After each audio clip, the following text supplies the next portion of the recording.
Hello friends, मेरे channel सिद्ध साबर मंत्र में आपका हार्दिक स्वागत है।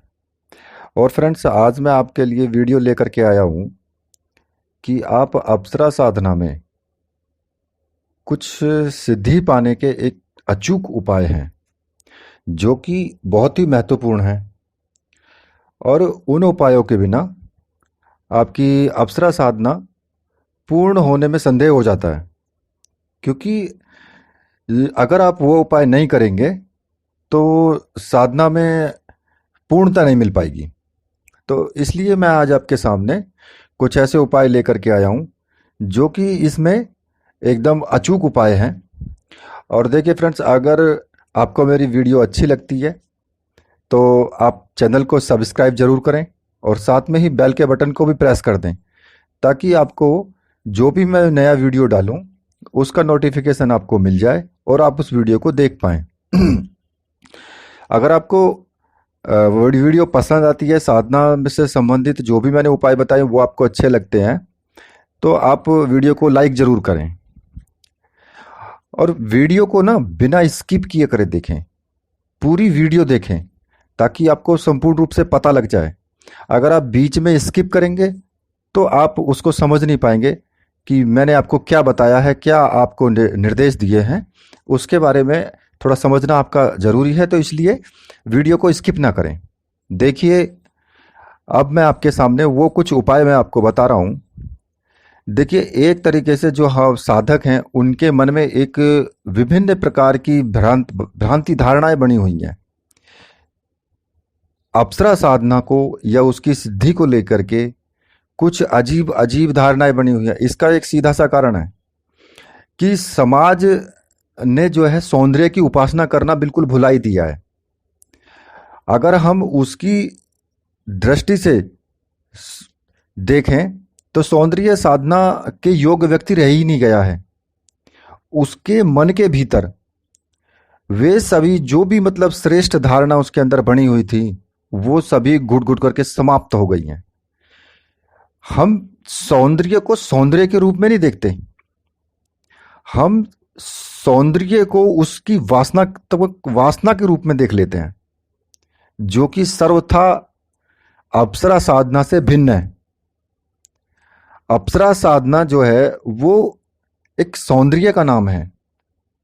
और अब अगर आप कोई अप्सरा साधना भी करता है तो उसमें सोचता है कि उसमें उसकी वासनाएं सबसे पहले जागृत रहती हैं। तो इसलिए सबसे पहले तो वासनाओं पे कंट्रोल करना है आपको। एक तरीके से आप ये समझिए कि या तो वो साधना में जो विचार लेकर के प्रवृत्त हो रहा है उस विचार में बिल्कुल भी वासना का कोई भी रूप नहीं होना चाहिए।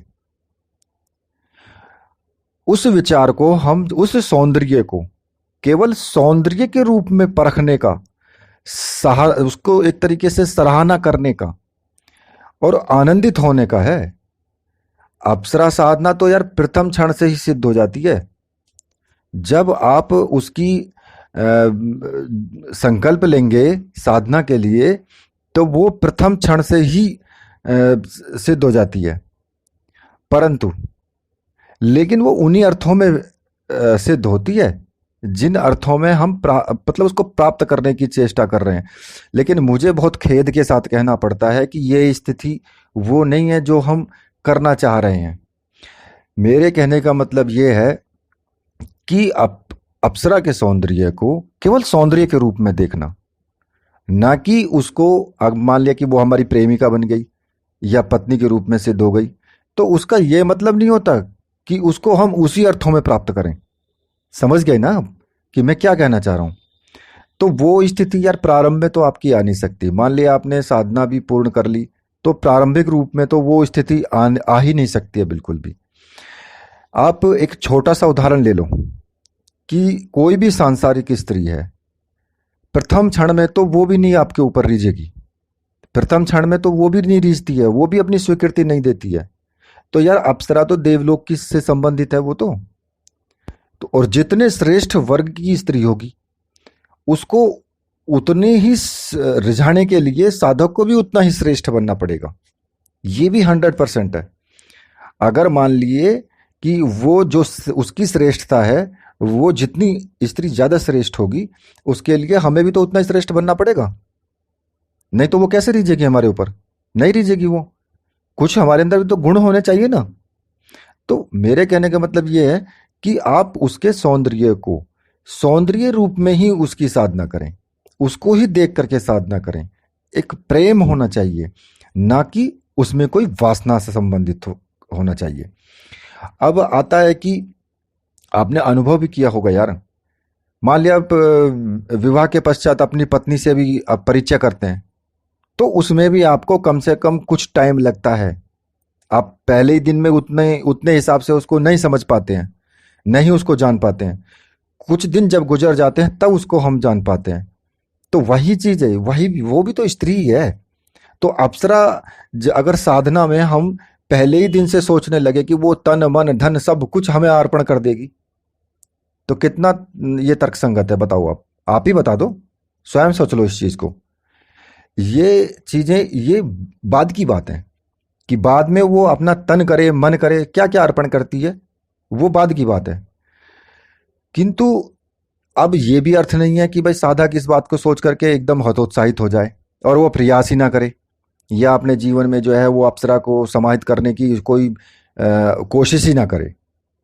लेकिन सत्य जो है ना, वो यही है, जब हम अप्सरा साधना में प्रवृत्त होते हैं, जब से हम शुरू करते हैं अप्सरा साधना को, अप्सरा भी तभी से ऐसे उपाय बताने लग जाती है कि जिससे उसको सिद्ध किया जा सके। लेकिन अब वो सोचने के ऊपर बात है कि भाई हम उन उपायों को समझ पा रहे हैं या नहीं समझ पा रहे हैं, ये भी तो है ना। लेकिन वो आपको जो है ना, आपको पूर्ण रूप से आपका सहयोग करती है। और ऐसा कौन कर सकता है? ऐसा केवल प्रेमिका के अतिरिक्त कोई दूसरा नहीं कर सकता। केवल सही अर्थों में तो प्रेमिका ही ऐसी होती है कि जो स्वयं आगे बढ़कर एक गुजारिश करे कि आओ, मैं तुमसे प्रेम करती हूं। या अब अप्सरा कहेगी कि मैं तुम मेरी साधना करो, तो वो चीजें अप्सरा जो है वो खुद करती है। लेकिन उस स्त्री की जो बात है ना, उसको समझने के लिए एक हृदय होना चाहिए। वो आंखों से या अकल से नहीं समझा जाता, वो हृदय होना चाहिए। मेरे कहने का मतलब ये है कि सही अर्थों में सौंदर्य की साधना करनी है, आपको हृदय से साधना करनी है, ना कि अपनी अकल से और आंखों से। आंखें तो बंद कर दो, अकल को भी बंद कर दो, सिर्फ हृदय, मतलब कि मन से उसकी साधना करो, और वो भी सौंदर्य की। उसमें वासनात्मक दृष्टि का तो बिल्कुल नाम होना ही नहीं चाहिए। और आप देखोगे कि प्रथम क्षण से ही आपको अनुभव होना स्टार्ट हो जाएगा। ये बिल्कुल एकदम 100% नहीं, 101% सत्य है। तो कुल मिलाकर के यह है कि अगर तुम जो आप सोचते हैं कि जो तुम्हारी, मान लिया तुम्हारी पत्नी है और आप उसको प्रथम दृष्टि से देख रहे हो कि प्रथम बार उससे मिले हो, तो जो उसके अंदर मधुरता या वो चीज होती है ना, उसके लिए भी तो आपको हृदय चाहिए सोचने के लिए। आप अकल और आंखों से तो नहीं देख सकते, एक आप हृदय से प्रेम करते हो तभी तो सोच सकते हो उसके बारे में। तो वही वही स्थिति है।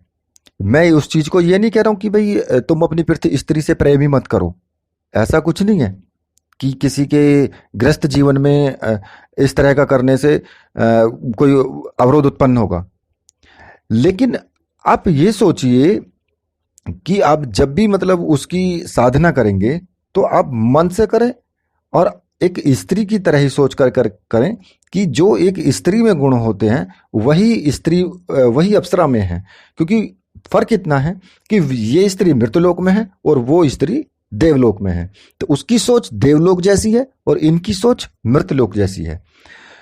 बाकी ये कि अगर आप इस तरीके से साधना में प्रवृत्त होते हैं तो ये दोस्तों 100% है कि आप साधना में सक्सेसफुल होगे, 101% सक्सेसफुल होगे।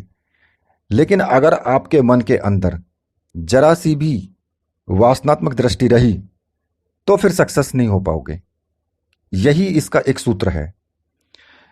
क्योंकि देखिए, कोई भी देव या देवी कोई भी हो, उसको हमें दिल से अपनाने की जरूरत है। जब हम किसी चीज को दिल से पुकारेंगे ना, तो उसको आना पड़ेगा। यही हृदय का वचन, कि दिल से पुकारेंगे उसको आना पड़ेगा, 100% आना पड़ेगा। तो अब आप समझ गए होंगे कि मैं आपसे क्या कहना चाह रहा हूं। एक यही अचूक उपाय है इस साधना को करने का। और आपको कुछ भी करने की आवश्यकता नहीं है। सिर्फ आपको मन की दृष्टि से, अंदर हृदय की दृष्टि से देखना है। उसके सौंदर्य पर रीझना है, ना कि उसमें, उस सोचने में आपके उसमें वासना नहीं होनी चाहिए। तो ऐसा है कि मैं आशा करता हूं कि आप लोग समझ गए होंगे।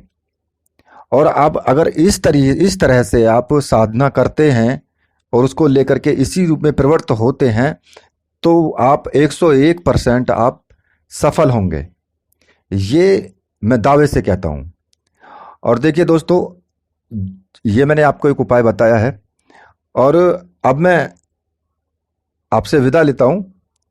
जिन जो भी मेरे व्यूवर्स हैं, जो वीडियो देख रहे हैं, उनको अगर मेरी वीडियो पसंद आई है, तो मेरा उनसे अनुरोध है कि वो चैनल को सब्सक्राइब जरूर करें और वीडियो को लाइक जरूर करें। तो बोलिए मेरे साथ, जय हो वीर बजरंगबली हनुमान जी महाराज की जय। जय हो मेरे परमहंस गुरुदेव।